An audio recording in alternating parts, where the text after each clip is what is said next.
Hello there, and welcome to episode 16 of Dead Reflections Podcast. We are your hosts. I'm Kolby. Caleb. And I'm your boy Josh, aka Drifter Voyages. Thank you so much for watching and or listening. New episodes drop every Monday and Friday. Our goal here is to give someone at the table the chills, and if we're lucky, we might even send some of those spoops along to you. Before we get into some of the stories, we have a couple FWF updates. Upcoming show dates next week. We have May 25th in Austin at Hole in the Wall, May 27th in Austin at Fourth Tap Brewery. Then later on, we have July 9th in Midland at Sound Deep Forever Fest, August 4th in San Angelo at the Dojo, and then August 5th in Houston at the White Swan. There's always going to be more shows that we're booking and getting ready, but we'll never announce them until they're secure and we know for sure that we're going to be playing them. Got a lot of shows coming up. Yeah, and we also have a brand new Broken Tongue tee available at shows with limited stock. Come talk to us about spooky stuff, enjoy some metal, and pick up a shirt. And we didn't write it down, but we do have one more shirt that is out now. It's an Injustice tee that has a mace on the back. We forgot to write it in, but fucking check sick. that one out too. And on the topic of merch and new merch and everything, do y'all have anything on today? I have nothing on. I don't. I mean, I have this cool ass. So when we played in Lubbock, Yeah. I went to GameStop and bought this dope ass like Japanese horror tee. It's like some kind of game or manga or something, which is pretty cool. And then I have Grogu on my hat. That is an actual. What is that called? Like whenever it's visually like a mindfuck. What is that? So if you look, Grogu looks sad, right? His ears are down. Yeah. But when I look down, his ears go up. Oh, that's pretty neat. Yeah. Wow. I didn't notice that. Well, Kolby, for our listeners, is behind a giant, 2-foot tall book that he made. Yeah. So we currently can't see him. We don't even know if he's actually back there. Yeah. For all we know, it could be the demons that touched him like during the first episode. It's Yeah, a grimoire, if you will. Ethereal voice of Kolby, are you wearing any cool band merch? Wherever you might be. Yeah, first off, the book is called a grimoire. Okay. All right. And yes, I'm wearing a Kublai Khan t-shirt, and it says "Dear God" on the back, and it has a picture from when their van wrecked and they hit a deer, and they have a song called "Dear God," DEAR, but they hit a deer. Yeah. And so they hit the deer. DERGOD. Dear God. Is that enough explanation? That is enough explanation. I will Awesome. say that's probably one of my favorite shirts from them. I think that's is a so great cool, shirt. and it sucks that happened, but for them to like play on it, and Also, by the way, today, our boy Matt Honeycutt from Kublai Khan is featured on an album that just dropped today by Malevolence. oh, nice. Some boys from over the pond. So go give that a listen. It's Over the fucking, pond. Wait, which pond?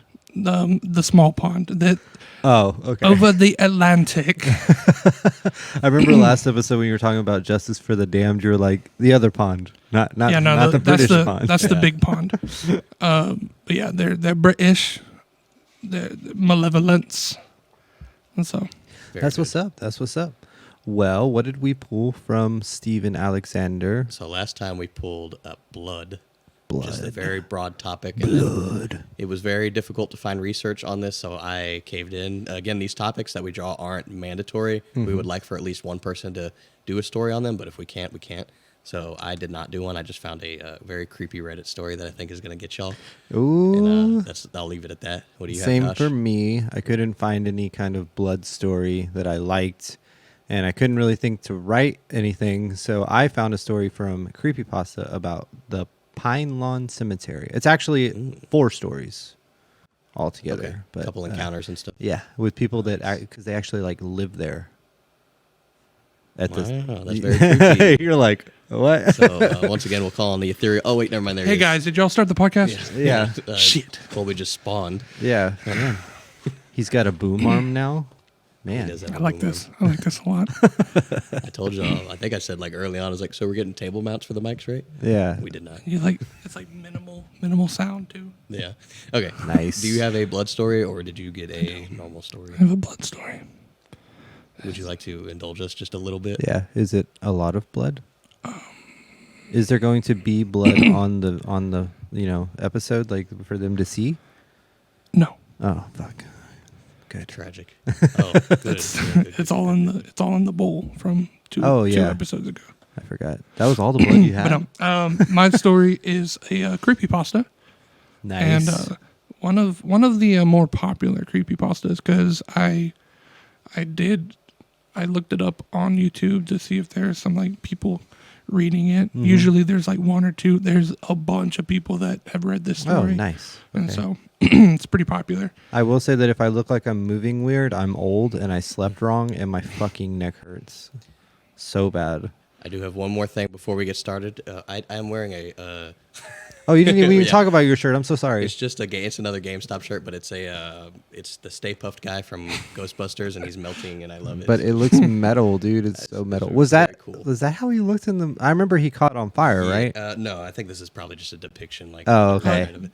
But that's not exactly what I want to talk about. I just wanted to real briefly before we get Did into I tell you I was wearing a Kublai shirt? Oh, I your was- ethereal ghost did, so that's pretty cool. They lit it. I mean, he gave like a whole explanation, and you don't need to talk about it. So, real quick, I am now an endorsed artist. Yes! drummer, and I just wanted to shout out Legado Cymbals and thank Oh, man. Carlos and whoever else. I wish I had a yay like shit on audio here. thing. Well, but I appreciate Legado and that whole family, and I'm excited to be moving forward with them. Hell be able yeah. to show off their product. Hell yeah! Everyone, please go say congratulations to Caleb in the comments and stuff. And this is being recorded on a Friday afternoon, same day that our previous episode released. Oh, and yeah. This will be coming out Monday morning. Be sure to check out Serial Killers episode 15. It is super heavy. Caleb almost cried a couple of times. Yeah, It was a rough so one. sweet. All right. I'm ready for stories. Yes, me too. So yeah, my story is, it's called The Blood Keeper. The Blood Keeper. Nice. It's written by Christopher Maxim. Shout out Christopher Maxim. We'll be sure to have a link to the creepypasta story in the show notes. And yeah, so just like before I get started, it has a bit to do with like kind of culty, witchy shit, which kind of ties into our previous episodes. And you said yours was about a graveyard, right?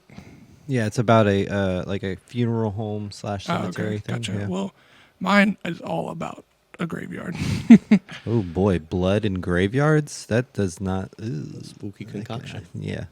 So yeah, now it's time for The Blood Keeper.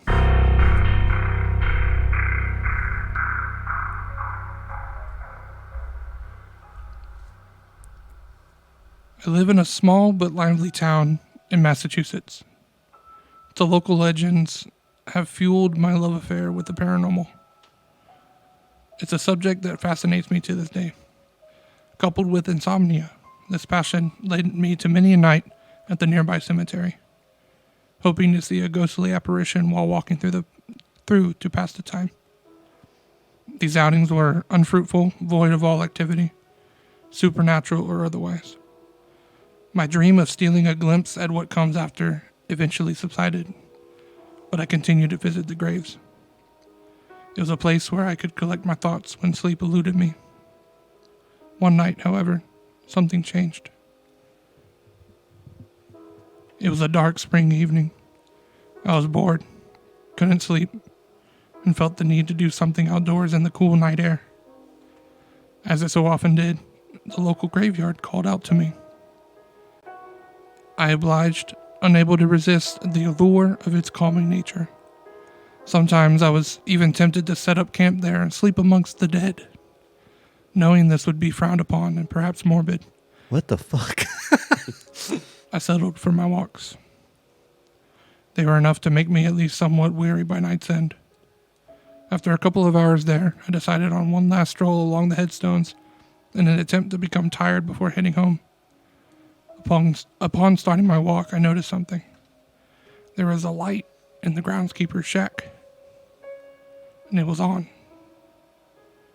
It wasn't like him to be working so late. This wasn't completely out of the ordinary until you factored in the large, gaping hole nearby, big enough for several caskets. It was a miracle I hadn't fallen into it earlier in the night. Curious as to what the old man was up to, I crept over to the shack, making my way to the busted window on its side. What I saw was strange. Inside were 9 men wearing tattered blue shrouds, partaking in a makeshift feast. The main course was an oily red stew with a horrific smell that permeated the shack's walls and ventured up to my nasal passages, tempting me to gag. The man winced when putting it to their lips, except for 3. A tall man at the end of the table and the 2 that sat beside him. When the feast was over, this tall figure stood up and addressed the room. "Hello, newcomers. I hope dinner has been to your liking." He spoke with a firm voice. It resonated through the shack and beckoned even me to listen. "Now that our bellies are full, Elijah will explain the rules of your impending trial." I listened closely. It seemed like the men in the shack were part of a collective known as the Bloodlights. The trial the tall man spoke of was something akin to medieval gladiator sport used to, excuse me, let me start over. Do you want to take this moment and fix the screen while we're paused? Ah, It says Elvira Cam at the bottom right rather than Dead Reflections Podcast. where were they? Oh shit, it does. What Yeah. the fuck? Here, let me. I got it. It's fine. I can add the Dead Reflections podcast. Okay. My bad, y'all. I just saw it. God fucking damn it. It's all good.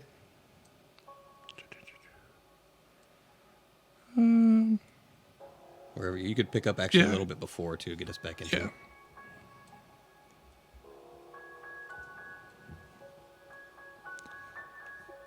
Now that our bellies are full, Elijah will explain the rules of your impending trial. Oh yeah, I forgot to do this. I listened closely.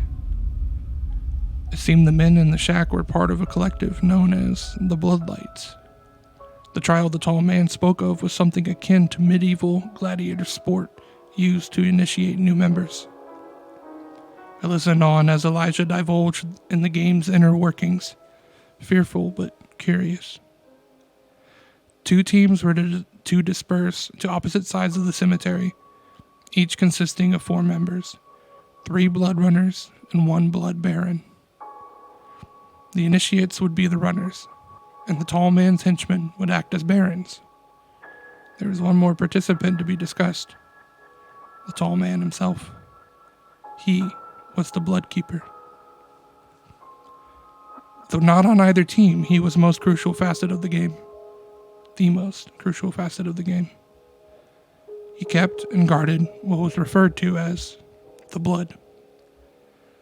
I gathered that this referred to the red amulet hanging on the keeper's neck, as he firmly clasped it every time the word blood was uttered. The job of the runners was to retrieve the blood from the keeper. The barons acted as counsel, overseeing each team and helping where needed. After Elijah finished his lecture, the blood keeper took over. With every wound, there is blood. With every drop of blood, there is solace. Without death, there can be no light. The keeper opened a large cupboard in the corner of the shack, revealing a woman, bound and gagged, futilely attempting to cry out for help. Uh-oh. My heart sank. This was not your normal run-of-the-mill cult ritual. I had to find help, but what if they heard me? Unable to nail down my next course of action, I was immobile, frozen in fear. The blood keeper continued. The light of the blood can only be seen in death. Pulling a large red dagger out from his cloak, he grabbed the woman and plunged it into her gut. I watched in horror as the life left her eyes. She began to shriek, but was soon cut off by a cut to the chest, followed by a final blow to her neck. I was mortified. After throwing his kill to the floor, the keeper pulled out 3 vials, filling each of them with the blood that dripped from his blade. This was the blood the runners were after, not the amulet. This is all the blood I have to offer. That gives, at most, 3 of you the opportunity to become bloodlights. And remember, you are being watched. Those who fail to collect must be disposed of. The same goes for any outsider you encounter. Corpses are to be thrown in the pit. Dear God, I was truly in danger. That's what the nearby hole was for, the perfect hiding spot for a mass grave. You must stop at nothing to obtain one of these vials. All others will be sacrificed. Your thirst for blood must be as strong as your will to live. The men exited the shack to begin the trial. I scurried silently into the wooded part of the graveyard and hid behind a large tree, not wanting to end up like that poor woman. I just needed an opening to escape without being noticed. Glancing out at the cemetery, I saw a runner knelt before her grave, eyes closed. I assumed this was a requirement before the game commenced. A perfect chance for me to make a run for it. Let the trial begin! The Bloodkeeper's voice echoed through the trees before I could take even a single step toward safety. My survival still hung in the balance. Using a moonlit pool of water by my feet as a reflective surface, I watched as Elijah and 3 runners strategized just 10 yards from my position. My heart was pounding so hard, I was worried they would hear it. Between the beating of my chest and the conspiring whispers that filled the forest, my ears were consumed with an unsettling symphony of torture. Just when I couldn't bear another moment, silence cut through the brisk night air like the keeper's dagger piercing through the woman's skin. A chill then burrowed into my spine. The puddle's reflection bore no cloaked figures. Peering out from behind the tree confirmed that they were gone, or at least nowhere to be seen. This was my chance. Looking off into the distance, I saw a tomb by the main road, maybe 100 yards away. It would provide the perfect cover to escape towards safety, but there was no way I could waltz over there without being seen. The woods wrapped around the cemetery, so running from tree to tree would strengthen my odds of survival. I took a deep breath and braced myself. Without so much as a second, I dashed to the next tree on the path to safety and to cover. I then gathered my wits and surveyed my surroundings. No cloaks in sight. I sprinted to the next tree and took another glimpse out at the world. The coast was still clear. As I was about to take off in the direction of my next hiding spot, panic set in as my feet inexplicably left the solid ground. My blood ran cold as I was lifted into the air by some unseen force. The next thing I knew, my body was hoisted up and placed atop a tree branch. There I was greeted by the unnerving sight of my captor, a blood runner. I didn't scream or try to get away. It would be no use. I sat there in terror and exhaled what I thought would be my last breath. Instead of gutting me, the man spoke. What's your name? I was too shocked to respond. What's your name? I was too shocked to respond. Come on now, who are you? He spoke clear this time, revealing a slight accent. Look, I noticed you over the window over there, eavesdropping. If I wanted you dead, I could have you killed then. I want you to help me. Help you? I asked. Yes, I'm going to use you to my advantage. I take it you know what you're doing here, and what we're doing here, and you know the rules of the game. I nodded slowly, still shook. Good. With you, I may be able to turn the tables and get the upper hand. I was frightened, but I calmed down enough to focus on the runner's plan. See that tomb over there? That's where the Blood Keeper is. My stomach turned to think this guy just may have saved my life. I need you to go over to the tomb and open the door, slowly. The Blood Keeper will surely take a swing at you. Just as he's about to end your life, I'll swoop in and end his. But why, I asked. That's not part of the game. Right you are. You need not concern yourself with the why. Just know that if you don't do as I say, I'll kill you myself. Now get going. The man gave me his cloak for protection and pushed me out of the tree. I didn't want to risk facing the Blood Keeper, but I didn't want to perish at the runner's hands either. My fear of dying kept me from deviating. I again ran from tree to tree, eventually making it to my destination. The stench of bloodshed wafting through the air as runners fought for the control of the field. With my back pressed to the cold H-stone, the pull to escape grew. The main road was within reach, but the thought quickly subsided. I was too far worried for the Englishman that would catch up with me and take his price. He was able to climb a tree and lift my weight into the air without a sound. It was clear he possessed the agility and stealth needed to take me by surprise during a haphazard run for the hills. I sighed in defeat, knowing that, one way or another, I would probably die that night. Mustering up every bit of courage I had left, I crept around the tomb and faced its door. My shaking hands reached for the rusted handle and pulled it towards me. Before its hinges could even creak at the motion, the door bust open. Pushed from within, the force knocked me over, my head connecting with the unforgiving ground. The next moments that came after remained fuzzy. The Blood Keeper towered over me, half of his body in the shadow, the other soaked in moonlight. A vision of death to steal the blood from my racing heart. My eyes grew weary and shut for an instant before opening to see another figure. I couldn't make out who it was in my dazed state, but one attacked the other, completely overpowering them.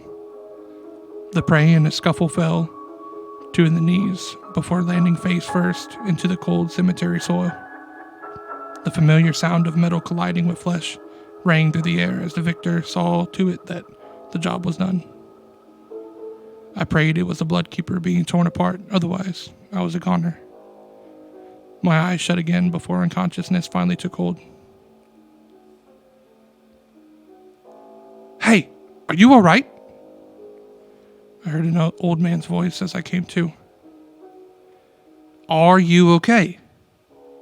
I opened my eyes to see who it was. The groundskeeper stood over me, holding a lantern to my face. What? How? Where are they? Where's who? He asked. I don't understand. I should be dead. The groundskeeper stared at me, confused, but then smiled. Come on, you'll catch cold out here. The groundskeeper, who I know now to be Pete, invited me into his shack.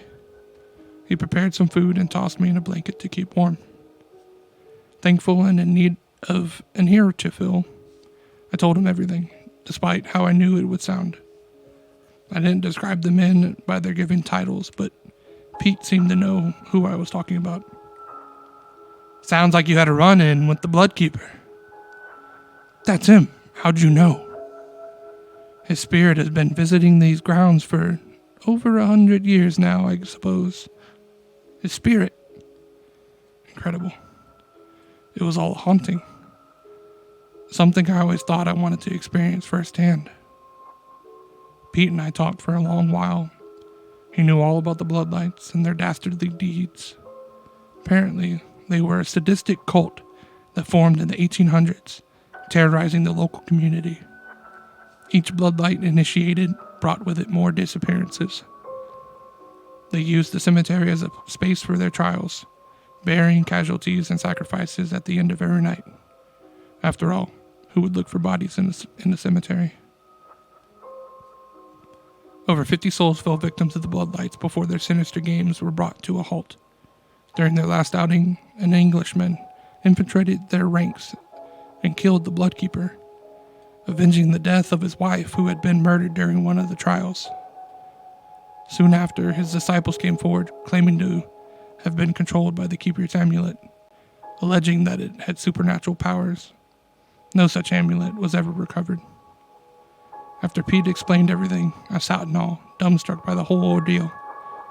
Had I relived that fateful night?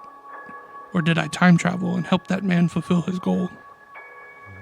I may never know what happened that day, but one thing is certain. I will never visit another cemetery for as long as I live, just in case the ghost of the Bloodkeeper is still out there, making his rounds.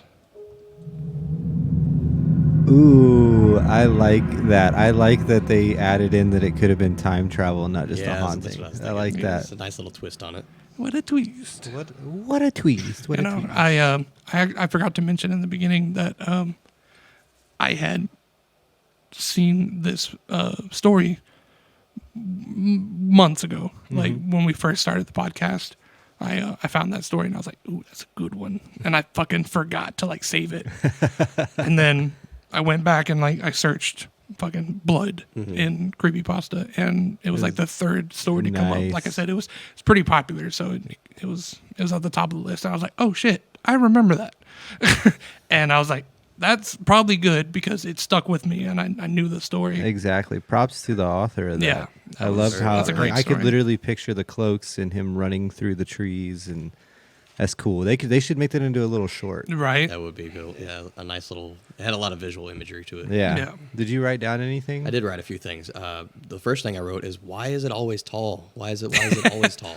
Because Everything tall has is to be tall. scary. What is this? Imagine a little he's dude a coming up fucking and like cult grabbing leader. you by the neck and was like, you'd be like, Oh, I no, don't know. rem- I've heard remember- some stories of little like miniature things, like just like. Remember we were talking That's about- so bad. Remember we were talking about who would be like a good cult leader out of our like group of friends, Oh yeah. and we decided Alec from Brightburn would be the perfect cult leader. oh yeah, dude, he Just kind so like I could.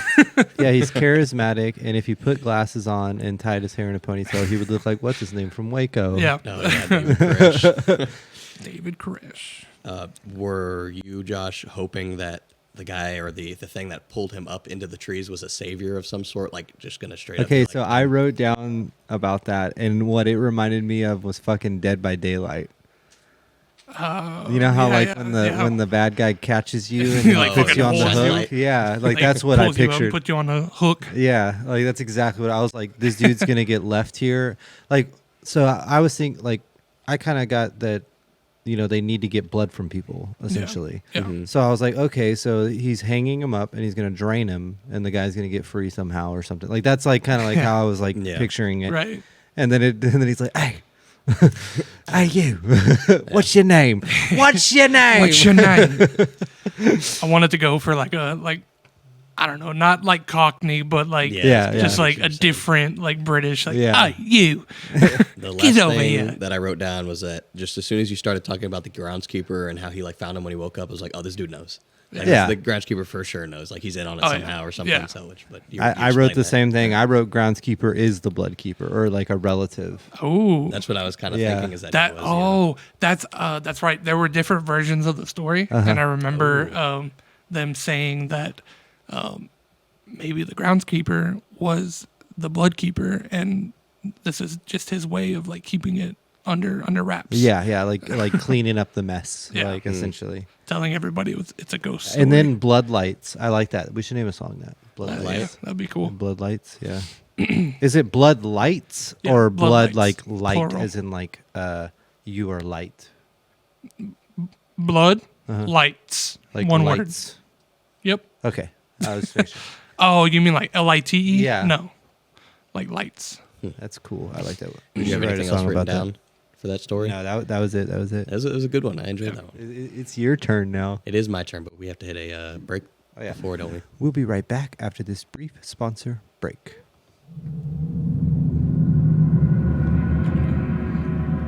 You want to cut? Are y'all good to go? Actually, yeah. Can we like cut for a second, because I gotta stand. Like my neck is killing me. Like I went like this at one point, and I was like, Let me actually do this so I don't have to add it in post. what? Oh. So, what's your story about, Caleb? So I have a Reddit story that I found. Nothing to do with blood. It's just going to be creepy. And okay. there's not any setup for it, so we're just going to hop right on into the story. Ooh, It is we titled, getting into it. Your Gut is Trying to Tell You Something. My gut? All I can picture is Krang from Ninja Turtles, like talking, you know. And this is going to be told from a girlfriend's perspective. All right. What was it called again? Your gut is trying to tell you something. Mike and I met about 4 years ago through a mutual friend. I was so exhausted with the apps by that point that I jumped at the chance to get to know an attractive, smart guy in person. He and I hit it off, and we've been together ever since. Last month, we decided to move in together. The timing felt right for both of us, and so the rental search began. Now, the city we live in is pretty big, and unfortunately, market rates are outrageous. He and I have run into issues finding something in our budget constantly.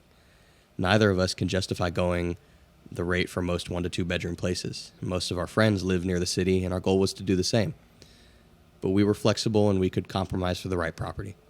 When Mike found the 3-story townhouse under market value with reasonable proximity to our social stratosphere, we both, of course, thought it was way too good to be true. This has to be a scam. No way this is a legitimate place to rent, Mike mused while scratching his forehead. He and I were curled up in bed, snacks everywhere, combing through any promising listing online. I leaned over and commented with the same level of skepticism. Yeah, $1,300 for an entire house? What does it say, 2 bed, 1 bath? 3 bedrooms, 2 bath, Mike said. Yeah, right. Now, after combing through so many rental listings, you start to develop an eye for bullshit. Any listing with erratic grammar, punctuation, and things like that is a no-go. Any listing that requires proof of ID to be texted to the owner before you can even see the place is a no-go. Any post of neon text phone numbers and plastered all across the screen is a no. Basically anything on Craigslist and things like that. But we were on Rentler. I'm guessing that's some kind of app for renting properties. And so far, the posts seem legit. Pictures were nice and clear. The summary had a proper sentence structure and a valid email and the contact number for Crystal, the realtor/owner. Where is it? I asked. Mike zoomed out on the listing and, maybe 15 minutes from our friends Steve and Mackenzie. After laughing about it for a minute and moving on in our search, we eventually circled back. I mean, it couldn't hurt just to get a little more information, right? So Mike texted Crystal and set up an appointment. Crystal responded within 20 minutes and gave us a couple times and days that would work for her. I asked Mike to confirm the price in the listing and ask her about the utilities, deposit, anything else that he could think of to make sure that we truly understood the cost in case Crystal accidentally posted the wrong amount. But no, what was in the ad was correct. The day of viewing came. Mike offered to drive, and so on a Wednesday afternoon, we piled into his Honda Civic and set off for the property. He and I lived on the west side of town, about 10 minutes from each other. This property was on the east side, so it took about 30 to 40 minutes to arrive. When we were almost there, I took note of the neighborhood. I hadn't been here before, but it seemed like a regular suburban neighborhood. Lots of houses. Oh, this road here, McClellan Drive, turn left. I pointed at the street, glancing down at my phone's navigation. We pulled onto an empty residential street. The road continued for a short distance before coming to a dead end. On the right was a set of 5 houses with a stubby white picket fence. Some driveways looked occupied, but no one was outside. On the left was a tall white fence that ran all the way down and to the end. It looked like a gated community with an entrance at one end at the very end of the street. The fence was solid, so I couldn't see through it, and Google Maps encouraged us to move forward. We turned into the open entrance, and Mike parked a short distance past the gate onto the empty road. The gated community only consisted of about 6 townhouses in a row facing us. We turned into basically a development. Of the 6 townhouses, only 2 look occupied. The house at the opposite end had 1 vehicle parked in the driveway, and 1 house in the middle of the cluster had a giant flag representing Edmonton Oilers. Our destination was at the end of the unit closest to us. That's hockey, by the way. Strange. No vehicle was parked out front. Maybe the garage was closed. Maybe Crystal parked inside. See, it seems oddly empty, no? I asked. We arrived precisely at 2 p.m. Yeah, eerily empty. I didn't realize this was a new development. Still, that price is unbeatable, huh? Let me check in with Crystal and see if she's here. Mike pulled out his phone from his pocket and noticed 2 missing texts about 15 minutes earlier. Crystal, I'm on site. 1:37 p.m. On site. Crystal, feel free to walk in when you get here and just holler. I'm just putting cookies in the oven. Also at 1:45 p.m. I guess we can just walk in. Mike looked over at me and I could tell he was thinking. While he was checking his phone, he continued to survey the scene. We were parked directly facing the rental unit. We had a clear view of the entire townhouse and their windows. Each unit had a basement, main level, and upper floor. Each level had 1 to 2 front-facing windows. Strange, the unit we were supposed to tour had curtains or blinds covering every window. I hesitated with my hand on the passenger door of the vehicle. Why would Crystal have all the windows closed on a sunny day when there's potential buyers or renters coming by? I squinted at the basement window and did its curtain just move? Mike agreed. Yeah, that's weird. His phone lit up again. He looked down to read the new text. Crystal. Hey, I see you two just got here. I hope you like chocolate chip cookies. Okay, a little creepy. Did you just see her head poke out? He looked at me inquisitively, but my eyes were still fixed on the basement window. I broke my gaze off the house to check my side mirror. From my side, I had a perfect view of the gate behind us, black bars tall. I couldn't see a keypad on the exterior, so I wondered if there was a remote control or something like that to close it. Crystal must have opened it during the tours. My eyes went back to the house now. Oh, there again, did you see it? I nodded towards the house, my eyes on the basement window. Someone had parted the curtains just for a moment. Someone was watching us. Why were they in the basement? Mike looked directionless at the property, uncertain about what I was referring to. My stomach was starting to twist. I don't like this, Mike. I said, let's go quietly and calmly. I think we should go right now. Fortunately, he didn't need much convincing. He nodded, and before he could shift into reverse, his phone lit up once more. A new text from Crystal. Crystal, quit being a tease. Another text. Crystal, come in. Mike let out a short gasp, threw his phone into his cup holder, and muttered, "What the fuck?" I felt like I was going to throw up. I heard a low mechanical whir somewhere outside, and I looked back at my side mirror. My eyes grew. All I could muster was the urgent plea that the gate, it's moving, it's closing. Mike sprung into action. He shifted into reverse and backed the fuck out, and in just enough time to clear whatever hell awaited us inside that house. As we sped away from the gated community down McClellan Drive, I felt bile rising in my throat. The neighbors had come out. Each and every single house. Each white picket fence now had an occupant standing behind it. Some men, some women, all staring menacingly at us. They just stood there. I noticed their heads turning towards us in the rearview mirror as we flew by. Stares fixated on us. Mike mutters and turns. What the fuck? What the fuck? What the fuck? What are we doing? What's going on? We're doing at least 20 over the speed limit. God knows for how long. I could hear his phone vibrating over and over in the cup holder. Mike drove and drove and drove for what felt like an eternity. Our only direction was away, far, far away. Floor it, Mike. Fuck. Eventually, after managing not to vomit all over my lap, I urged him to pull into the nearest grocery store. We sat in the lot of a Target for what seemed like hours when I realized I broke out of my trance. I realized his phone had stopped vibrating. We looked at each other and down at his phone.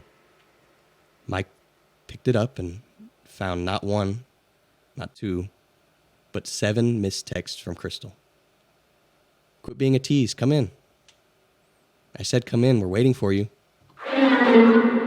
We're all here to say hi. We can't wait to meet you. We can't wait to meet you. Come in. Come in. The last 2 texts. Runners make the skin crawl. Runners make the skin sweet. Runners make the skin sweet. But But the last text made us both sick to our stomach. It was a GPS pin of our current location, the Target parking lot, sent seemingly before we arrived. This location was not planned. It was by chance that we ended up here. We had to keep moving. Before we had the chance to shift into drive, my phone chimed. Mike and I froze. I shakily pulled up my phone out of my pocket and looked down at the screen. That bile was rising up in my throat again. Unknown this time. Nowhere to go but here. Included was a picture taken from the exterior of the rental property. The camera pointed at the basement window and the curtains were now parted. Someone was there. Someone with greasy hair, pale skin, and the wildest, inhuman grin that I've ever seen. They were pressed up against the glass as if they were anxiously waiting for someone or something. Us? Last and final text. Runners make the tastiest treats.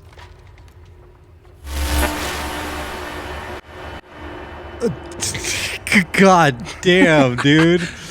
Yeah, I had fun with that one. Yeah. That was a fun. That was fucking crazy. It went from 0 to 100 so fast, and now I'm so scared to ever try to get a rent house ever. I know, that's what I will say that I did learn some things, like don't go on Craigslist. Yeah. Yeah. Stay away from neon. Yeah, they said like flashing anything that has letters. like Phone numbers. crazy like listing posts. Like, Yeah. Like just anything obnoxious. It's probably not best to be like searching around for those. Dude. Because, if I'm like, oh, fucking, that's a deal, bro. Like, Exactly.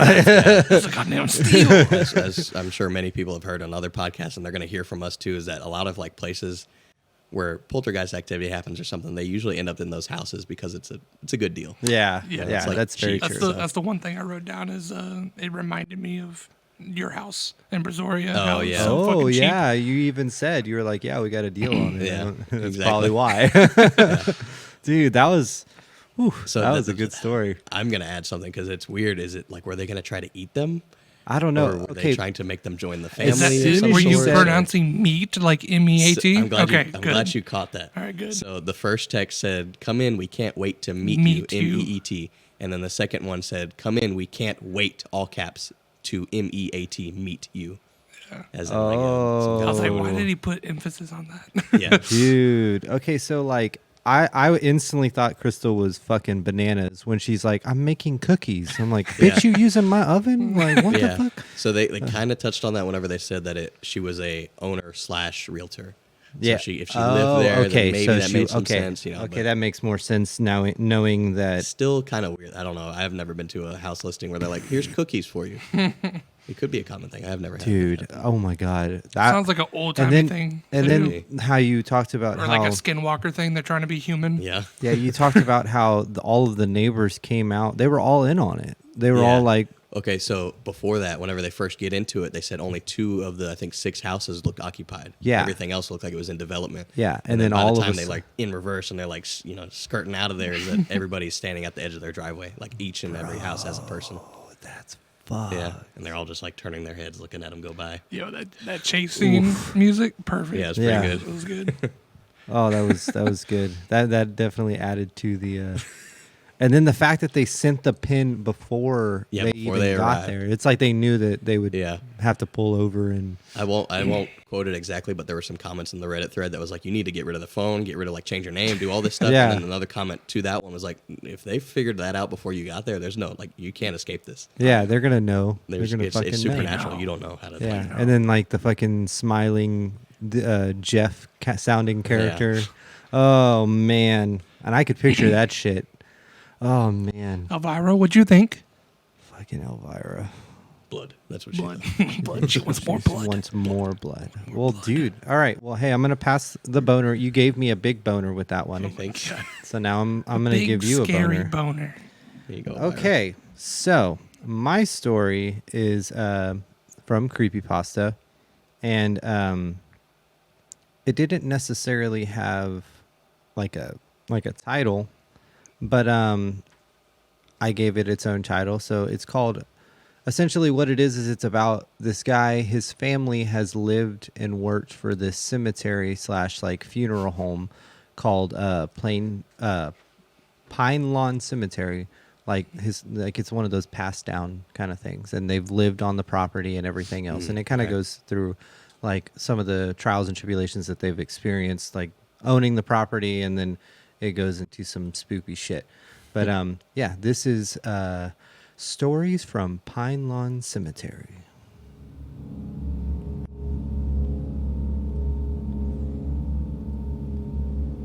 So I work at a cemetery, Pine Lawn Memorial Park to be exact. My family has owned it for nearly 5 generations, and I've been working there since I was 12, officially since I was 15. Cemeteries, I know, are sort of inherently creepy, and despite my family being in the dead people business since long before I was born, I still have always found it to be a weird place, and for much, much more than obvious reasons. Growing up, I heard, of course, stories, plenty of weird things that happened to the family cemetery. One thing I'd always been told is that even though weird things happen, no one that's ever worked there had ever been harmed. Other people are another story. I suppose I should begin with the very first one I've heard. A lot of weird stuff has happened before this, I guess, but since it was the first story I had ever been told about Pine Lawn, this is what made me start to be wary to ever be there by myself or at night. First story. The first story happened something like 100 some odd years ago. The cemetery was obviously much smaller than it is now. At the time, there were around 120 bodies buried here. Also, little side note, I will say that hearing people that work in this business like refer to things, it's so nonchalant. Yeah. And it just weirds They're me around out. it every Like day. for them to be just so okay with death and like dead bodies being around them. Yeah. Apparently the city wanted to develop, and they wanted to buy the particular land that my family owned, effectively shutting us down. My family fought it, and a deal was reached to sell them the land we had if the city would then also pay a portion of the land next to it, in which my family could continue the business. The city agreed to the terms, and they partially paid for an equal amount of adjacent land. My family at the time also bought several more acres past that, which we're still filling up to this day. Like how he says, still filling up. Like, what the fuck? When all that happened, my family had to inform all the other families that the remains of their loved ones were going to be moved into new plots. After that process, the work began. Bulldozers and other large shoveling equipment wasn't yet common yet, so all had to be done by hand. All went well for the first roughly 2/3 of the move. The ground was dug up, the caskets were retrieved, and they were moved along with their headstones down to the new freshly dug plots. The final third is where things got weird. Back then, caskets were generally made of wood, and rather than crafting woodwork designs, a decorative cloth would be laid over it that was really pretty. These wooden caskets more often than not weighed roughly equal to or less than the body they contained. All this is to say that in many cases, the weight of the body inside was discernibly from the casket itself. Well, when they got to the final northernmost third of the land that the city had bought, the caskets became lighter, noticeably lighter. The sound of corpses within, like slight sliding, a jerky step making a limb fall to one side, hitting the inside of the box, etc., began to become fewer and further in between. Eventually, with the last 20 or so caskets, they felt like there was nothing inside them at all. With the permission of the families, the cemetery employees opened these caskets they thought were empty and found just that to be the case. Inside, the caskets were bare and looked as if they hadn't ever been anything inside them at all. This is quite a bit of a scandal, as I'm sure you can imagine. My family both publicly and privately swore up and down that the land had been untouched since the caskets in question were buried, and that the absence of any contents as well as the cleanliness of the caskets themselves was simply impossible. This was never solved, and it took some years for the reputation of Pine Lawn to recover, but alas, it did. So that's the first story. Essentially, when they started digging up the caskets, they realized that some of the caskets were literally empty. There was no body, no evidence of body in there. Like you would think 100 years that the body's kind of probably decayed quite a bit. Yeah. There's no evidence of that. All right, this is the second story, titled Grandpa's Story. My grandpa worked at Pine Lawn starting in the 60s, but lived there his whole life. The house that my family built on the property, one that I actually live in now, it's been passed down generation to generation, is about 30 yards back from the main office. His room was on the second floor facing the cemetery itself. By then, some 40 years after the missing body incident, the cemetery had grown quite a bit alongside the town city itself with several hundred burial plots. Just before they begin, there is a thin concrete walkway about 20 feet from the main office leading from the road that goes through all the different sections. Back then it wasn't split up into sections, but there was a main road around the area of the plots. On either side of that walkway are 2 huge trees and a lamppost. One night when they were kids, my grandpa and great uncle were up late. My uncle happened to look out their window and swore to my grandpa that he'd seen someone walking behind one of those trees. The lamppost illuminated the very first handful of plots and headstones on the other side of the road, but at that point they were undisturbed. Like there was nothing wrong with those burial plots.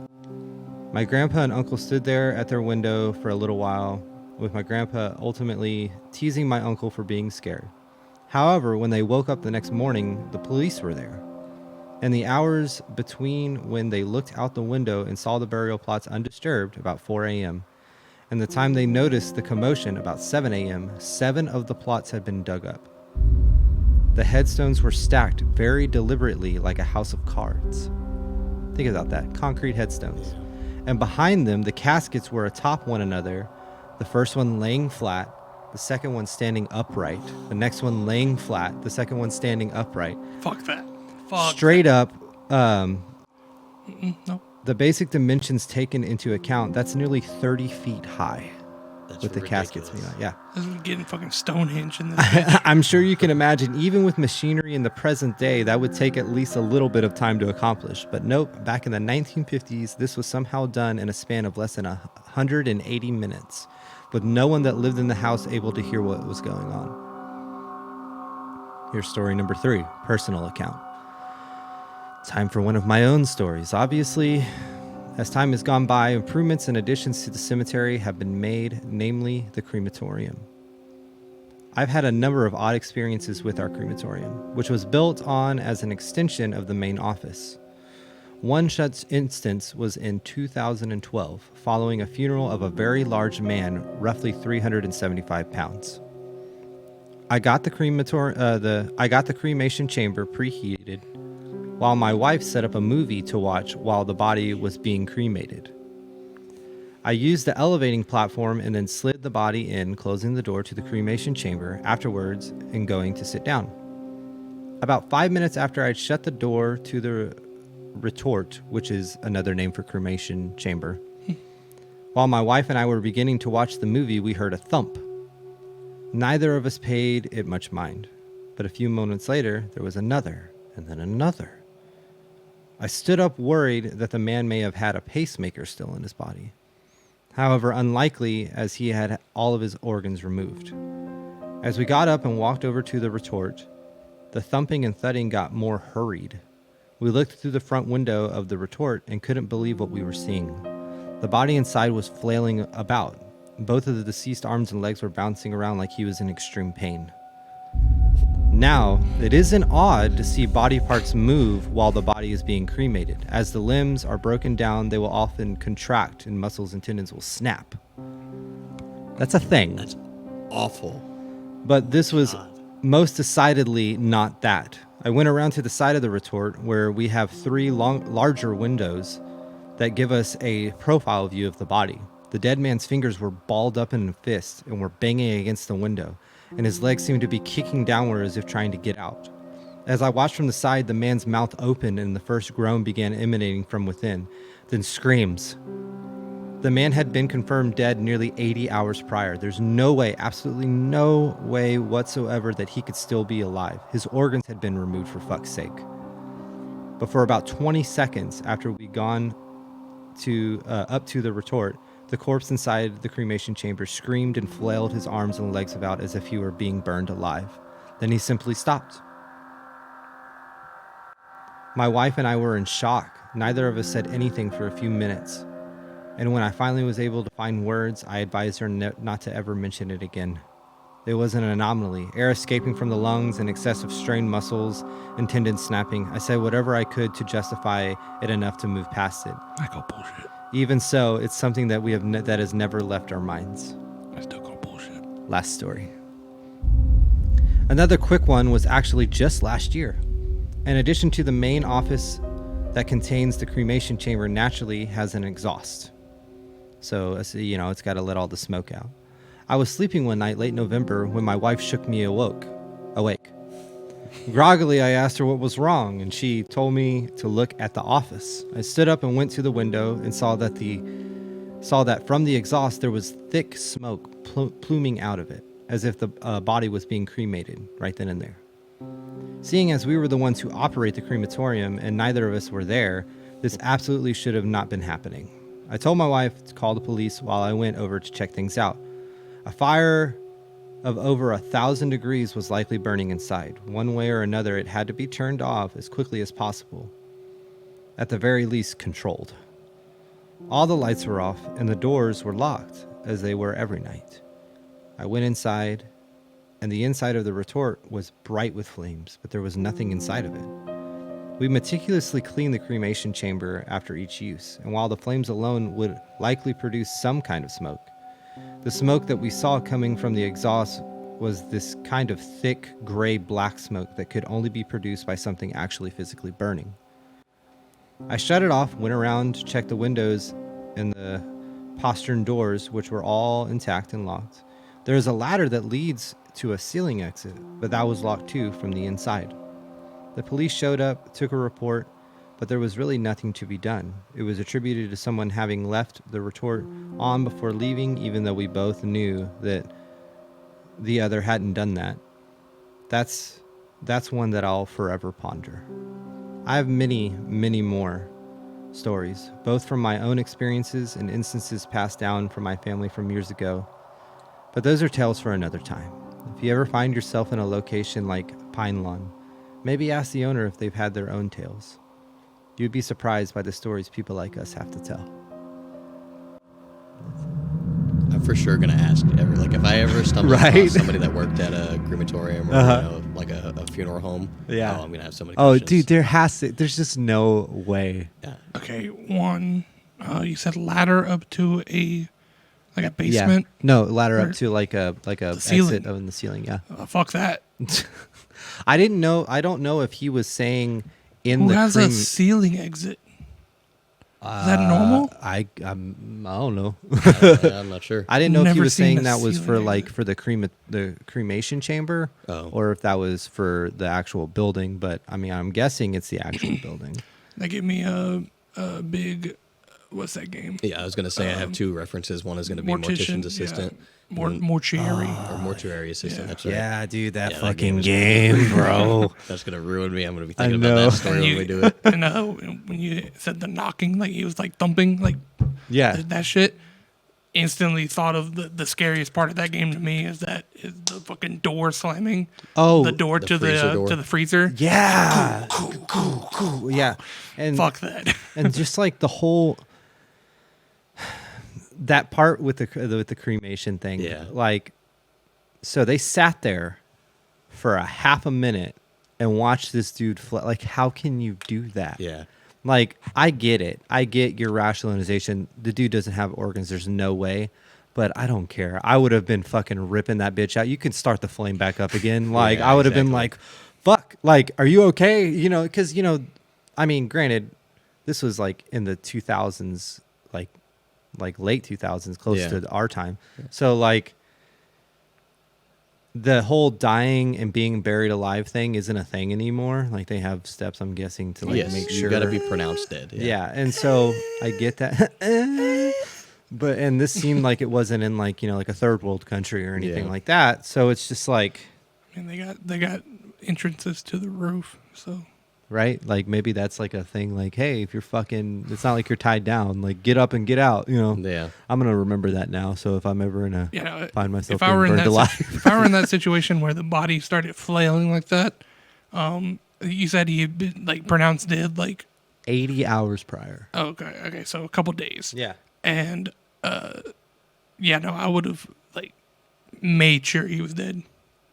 Like you probably would have like been like, "Oh my god, we need to like see if he's still alive." Yeah. No, I want to make sure he was dead. You'd have been like, no, fuck that, crank it up a little bit. We need to speed up this process real quick. But yeah, I mean, Get something to bludgeon him with. I want to talk to people who like do that know. stuff because I wonder how many times that's happened where like, you know, especially if you're new, think about it. It's like your first like burning. That's a terrible way to put it, but and like somebody their arms start moving and shit because that makes sense. It Like makes the sense, tendons yeah. like Oh, you're letting the go new and Body's popping. reacting to it. Yeah. I mean, I'm sure y'all have seen like when they put adrenaline like on a steak. Have y'all Oh, yeah, seen yeah, that? yeah, Like, yeah, the yeah. Muscles just like react all Yeah. crazy. And It's just like the thing with in I don't know if it's Japan. I know it's over in like Asia where you can eat this octopus that they pour this sauce on that's really hot and it makes it move. So it's literally like it's alive while you're eating it, but it's not. I have a couple notes. So for story 1, new plots, is that a thing where they just completely uproot all Yeah. the... I didn't know this. That seems like a lot of work. Yeah. And like just a whole lot of stuff to do. I can't even imagine the scariness of that if you think about it. What's happening? Oh. I was like, what are you doing? But like the I was whole trying to tell Caleb to get closer to the mic. oh Get closer. I thought you were Yeah. saying get it farther. No. Okay. I feel like I'm loud. God. no, you're not at all okay. actually. Yeah, you're always the quiet one. It's because you make sure to be a good distance away and No stuff. bad. It's all good. But yeah, like I would be afraid to be that person because it's like known knowledge you don't disturb like a gravesite. Like that's like bad luck big time. The other thing that I wrote down for story 1 was noises inside the coffin are common, I'm guessing. Like they can hear things like shifting. yeah, that's what Yeah. it was. Yeah. Are they I mean, not like... I get that. I don't know, because whenever... I mean, I've only been to like a handful and like, you know, they feel like or they look like they're Like tightly packed in there, you know? Well, this Yeah. is Like also cushion. 100 years or so back in the day. So And it you're was, talking about like at the funeral procession. yeah. Yeah. Well, Like, that's the they're- same coffin that they put Yeah, in the but ground. they're at that point they're fucking embalmed. Like nothing's gonna be moving around. Yeah, in their and this body. was like hundreds of Yeah, years. Like, at so least they 100 probably years don't later. even Yeah, still. embalm. Yeah. Oh, it's So awful. like it was literally just like that's what they were saying. It's just a wood coffin like you see in like Western movies. Yeah, it's just a But box. they have like nice cloth to drape over to make Yeah. it look pretty. Story 2, coffins and tombstones being stacked. What is going on Dude, there? okay, so how nonchalantly he told that part, I was like, fucking concrete You tombstones. said it took like a set couple in a- minutes, right? Or a couple Yeah. hours. Oh, 180 minutes. So that's Yeah. what, 3 hours? Yeah. Yeah. So what's the worst That's- mental image? Is it looking out your window and there's these things floating around stacking themselves, or is it you look out the window for 3 hours prior and then you look inside and then you Yeah. look back out and it's all just there? Oh fuck, that's like that shit creeps me Well- out. Like in scary ghost stories when all the furniture is stacked. I hate that. I don't Really? know why that bothers me. I mean, to see it actually moving would be scarier for Yeah. me. Yeah, I think Like, it 'cause, has like, to be. but then the Anything caskets. anything moving through the air, like I told y'all before, if something flies, that's confirmation. Yeah. Okay. Like Yeah, that's like true. if that skull were to like fall, I have like a fly story. off the table, done. I have a story of something flying across the room right in front of me. God damn it. Yeah, in front of me and 2 friends. Are you sure you didn't do a lot of drugs as a teen? I've never done. Well, I smoked a little bit of pot whenever I was younger, but that was about it. And then I Yeah. found out I was allergic, so yeah, it's just not my thing. Not my thing. But no, okay. The White thing, Widow killed Josh. like the tombstones was pretty creepy. The fucking caskets though, 30 feet high. Yeah. Do you realize how high? What is that? A couple stories? That's 3. 3 stories high, and it was one laid down and then one standing up on its Yeah. butt and then another one laying down on that one and then another like the balance, like all of that, like that. because you mentioned like them using like even if with modern machinery it would be pretty hard to do. Yeah, and how the fuck would they get Like, up there? well, Like that and just like like balance. Like Yeah. it takes Yeah. multiple tries of them like setting it down with a crane and seeing if it stays on its own. or Yeah, if it's just yeah. Slightly off, Like so if pick it was back up and if then it move was like back stacked in like 2 and then 2 the other way. Yeah, 2 yeah. down. That would Jenga, make sense. Like some Jenga. yeah, But Jenga, yeah, right. Jenga with Oh caskets. my god. That's But a you new were game we saying should they make were it. on top one of each Yeah, other. and one was laying down and one was standing straight up. fucking Yeah. Like that, I would be like that. just one, just 3 of them, I'd be like, that doesn't make fucking sense. Like, You there's give me no way. one. You give me one that is. It can be like laying on the ground like normal, and I'm like, that wasn't there 3 hours ago. Yeah, like what is what the happening? fuck? Like, who can dig a hole in Yeah. 3 hours? Was this the same story? I can't remember because there was a couple that they saw a dude just walking in like the behind the Yeah. trees. So it was his grandpa and his uncle, and the uncle who was younger than his grandpa or his great uncle, saw something and was like, "There's someone out there. I saw Yeah. someone walk behind the tree or whatever." And so that's what made them look. Yeah, in and the then first it was place. undisturbed. Yeah, and then the ones that were messed with, like they could see with the lights of the lamp, the street lamp, and they were fine. They weren't messed with at all. And then 3 hours later, there's So cops weird. and all that shit happened. Yeah, that's crazy. Yeah, like fuck. And then the crematorium one is more ghosty to me, so it's almost more acceptable. Like I could see that happening. I could, especially after playing like mortuary assistant and shit Yeah. like that. Like I get it. Yeah. But the one with the stacked like Yeah, it's- coffins it's is just so- weird, and there was officials involved, so it makes Yeah. it more like plausible, and just I really wonder how difficult it would be to stack them. No. I'm like, I want to kind of get some confidence and try this out. let's MythBusters this shit real quick. No, I wonder how difficult it would be to get permission to do a podcast at a crematory, at a funeral Yeah. home. I don't Dude, know. if you talk to the right people, Yeah. I think that I there. think it could be easy if we did it around here where people know us yeah. and they know our family. And be so interesting to he's look a into. respectable young man. The other pop culture reference again, we've mentioned it before, is Haunting of Hill House, where one of the sisters worked at a crematorium, and Oh, that's right. there was a huge Warner in the show where it was all filmed there, where it turns from them being in the crematorium to their old house, and it's all one shot. and it was all one awesome. shot take. Dude, I Yeah. love one shot take But- stuff. I know you're a big fan of that. So stuff Yeah. like that, and then but how creepy it is. Like it doesn't matter what the vibe is or anything. It was a horror show, but like it automatically is like, oh, like we're here. Okay, we're locked in. This is a creepy setting. Yeah. Was that the one where it was in her Getting to office? see every inch of it too. It does the circle, like it pans around. They're standing in the middle, so like in a funeral home where they're viewing the bodies, a bunch of chairs, or it might have been pews. Yeah. And then the So it's a casket church. at one end. And then it falls, They have, right? like, a chapel. The casket falls. I mean, most funeral homes have a chapel. Oh well, maybe then. Yeah. Yeah, and then it falls, right? It Like does they're fall at one arguing, point. and then Yeah. it's like But basically the spirit. The even worse part about it is she lives on the premises, kind of like your people Yeah. did. She lived on the premises, and she would go. She was like working late on a body or something, and she like leaves the room where the body's at, and then she comes back in, and it's her sister or Oh something my like that. god, dude! Yeah. It's very Dude, creepy. I'll never. Okay, just the part when they're arguing in the car. Oh yeah, that. And she. Oh my god, that I don't know if scared anybody has seen it. the That's the one that got me shit the out most. of me. That was such a good scene. That's the one that got me the most. by far. I probably shit myself. I know I kicked a shoe off. I think because I was like, Kicked- whoa! Yeah. It was a good jump scare.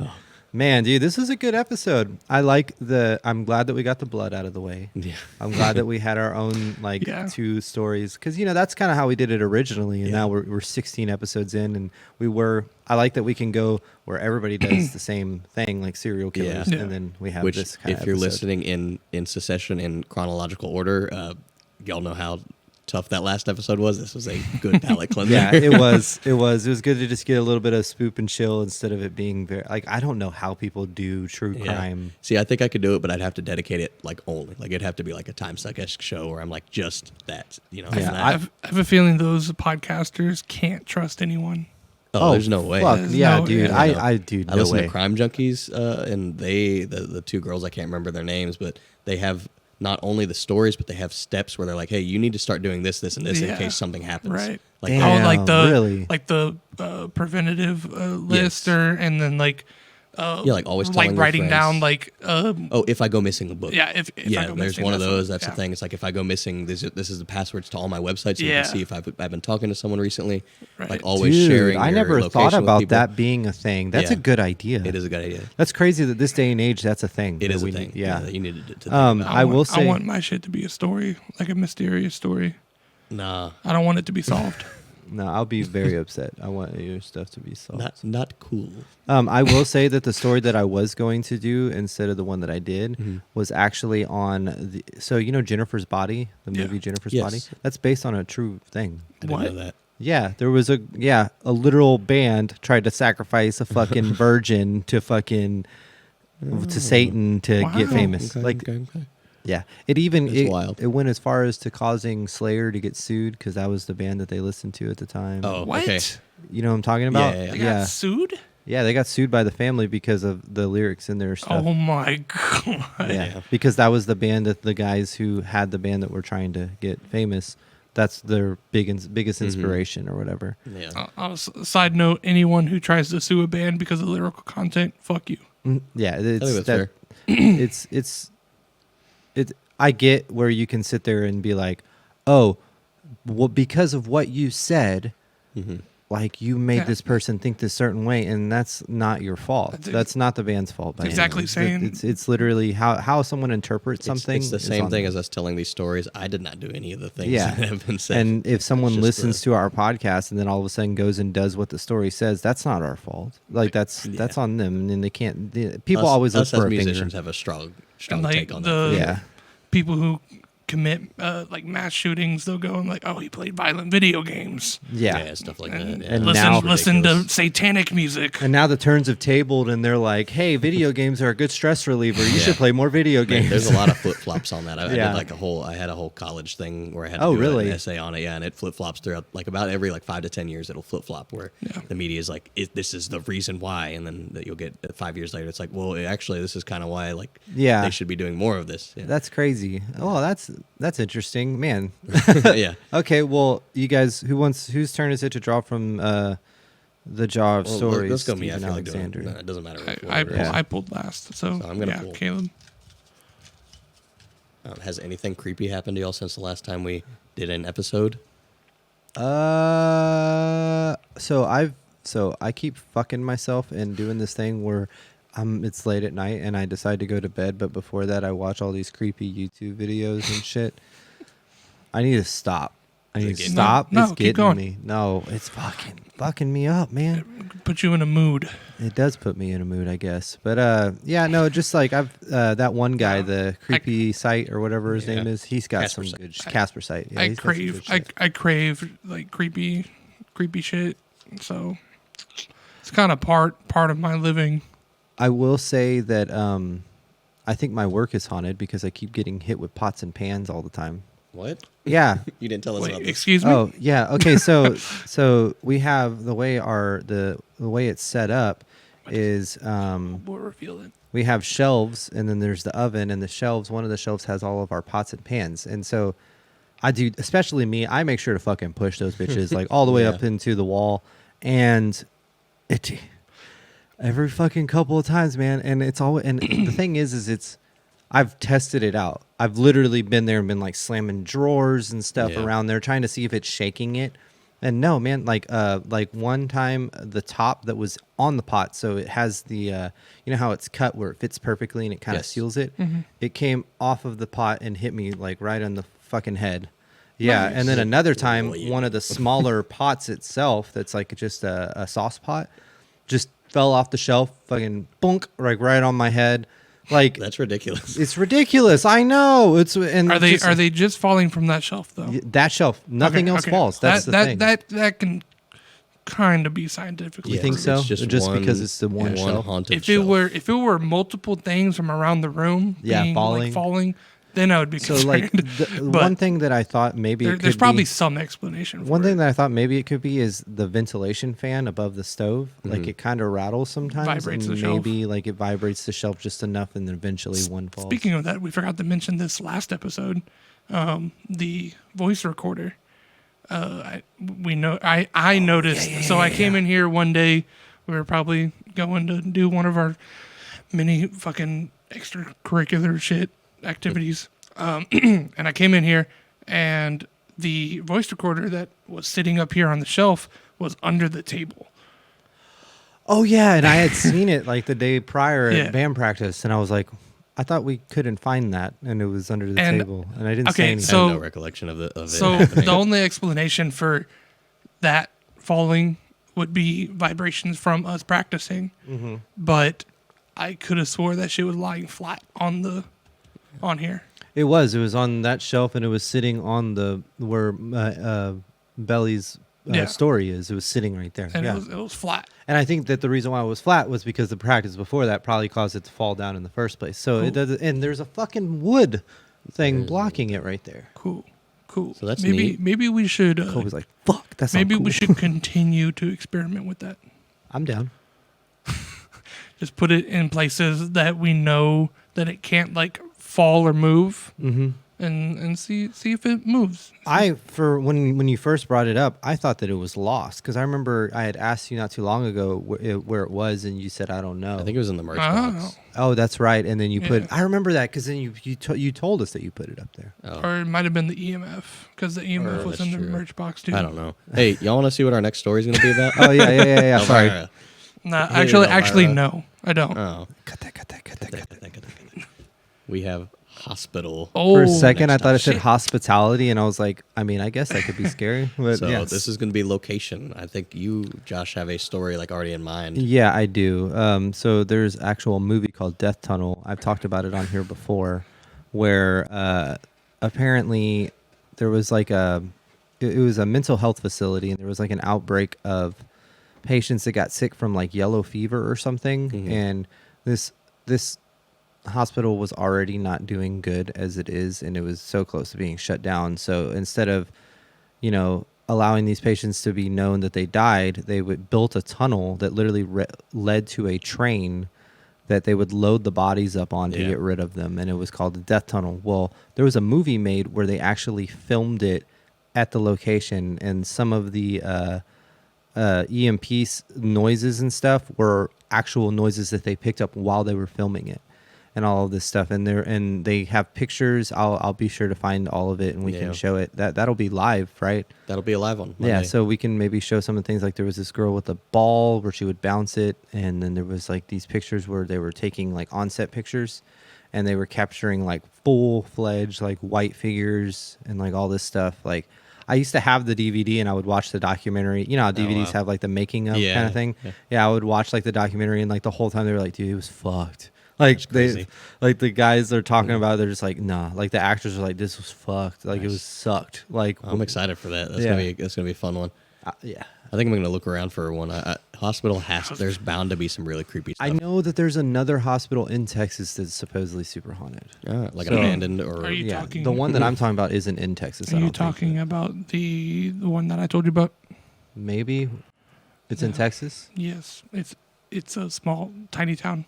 Fuck, I can't remember the name of it, but it's close. It's literally like Okay. 45 minutes from here. And then I know there's also Crosby. You could do Crosby too. It was the one that I gonna told do you some about. searching. They did like the podcast like for like 30 minutes at the table in like the main area, and then they got up, went mobile, and like explored the place. Oh shit! There's a chapel. There's a basement. Fucking creepy ass place. And I can't remember. I'll have to. Yeah, why It'll don't you come do to me that in a- one in a- since in a you- second. Since you have like Let's go there. familiarity. I'm down. But yeah, no. we'll figure Apparently it out it off was air.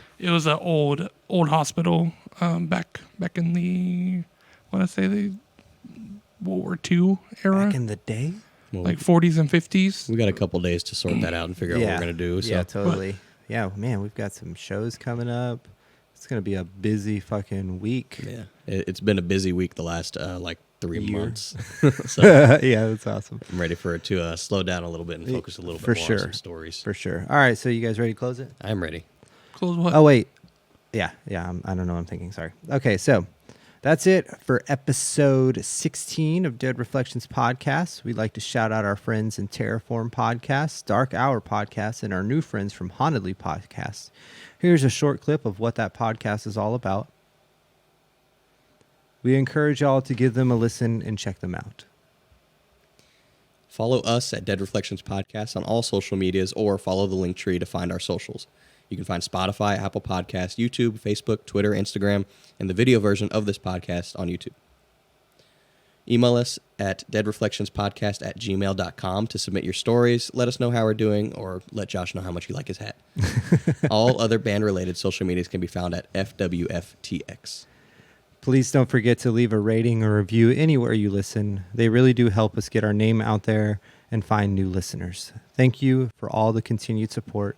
And remember, tell your family, tell your friends, and tell the monsters under your bed to listen to Dead Reflections podcast. Have a spoopy night.